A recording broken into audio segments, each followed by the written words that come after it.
Hello students, आज के video के लिए हमने एक बहुत ही बेसिक टॉपिक लिया है from micro economics, that is law of demand. यहाँ पर हम डिस्कस करेंगे meaning of law of demand, assumptions, demand schedule, demand curve and exceptions to the law of demand as well.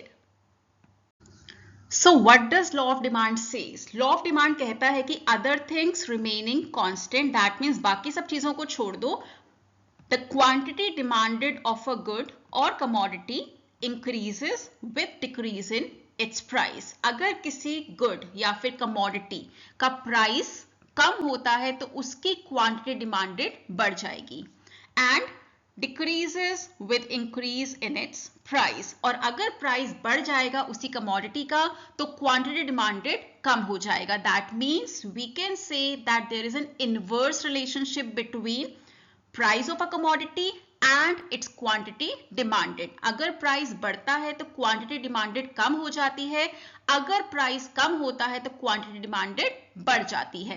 यहां पर बहुत ही ज्यादा ध्यान देने की जरूरत है that other things are constant, बाकी कुछ भी चीज चेंज नहीं हो रही है। We are only establishing the relationship between price of the commodity and its quantity demanded.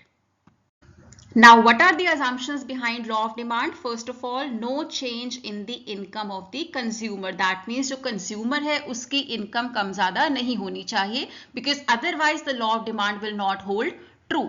For example, कोई गुड महंगा होता है, कोई सामान महंगा होता है, तो लॉ ऑफ डिमांड के अकॉर्डिंग उसकी जो क्वांटिटी डिमांडेड है वो कम हो जानी चाहिए।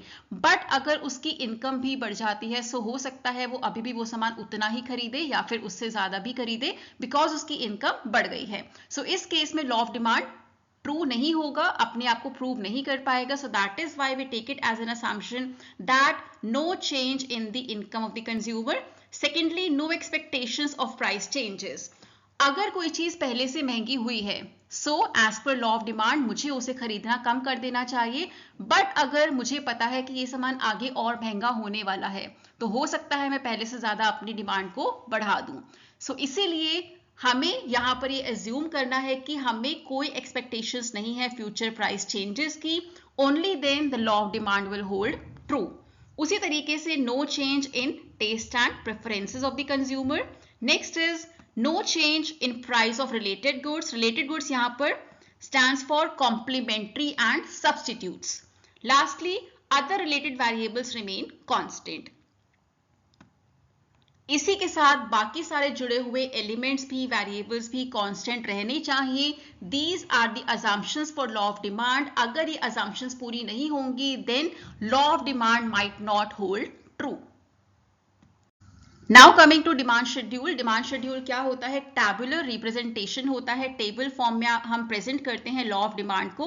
सो जो हमने लॉ ऑफ डिमांड के बारे में डिस्कस किया था इन द मीनिंग, वही हमने यहाँ पर प्रेजेंट किया है in form of a table. हमारे पास यहाँ 5 केसेस हैं, A, B, C, D and E.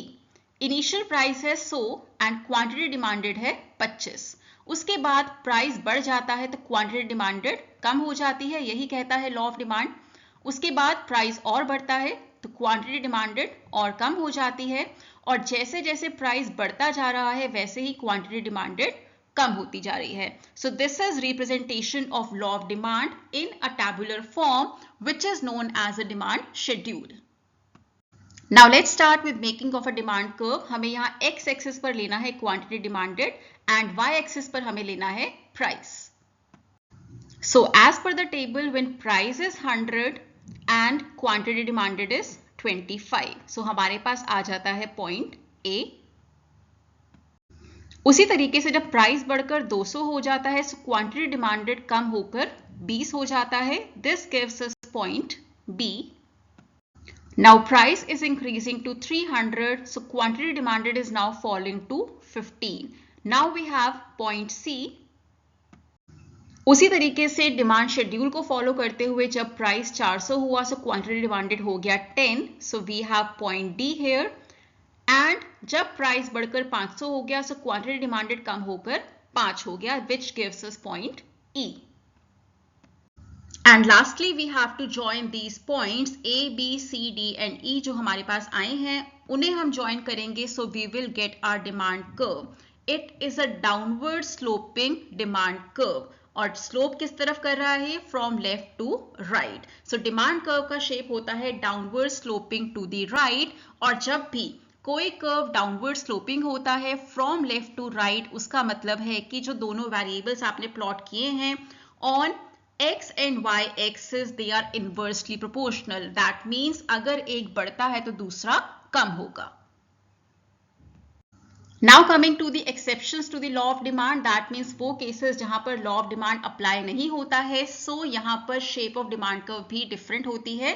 The cases are Veblen goods, addiction, necessities of life, emergencies, ignorance, and Giffen goods. Exceptions will be discussed in detail in the next video, and we will also be discussing the slope of demand curve in case of exceptions. अगर exceptions होती हैं तो वहां पर law of demand का shape क्या होता है, that also we are going to discuss, but in the next video. So that was all for today. I hope you liked today's video. If you did, please like, share and comment. Do subscribe to the channel, and exceptions with the curve we'll be discussing in the upcoming video. So please stay tuned in. Do subscribe to the channel. Long form video is posted 7 p.m. daily.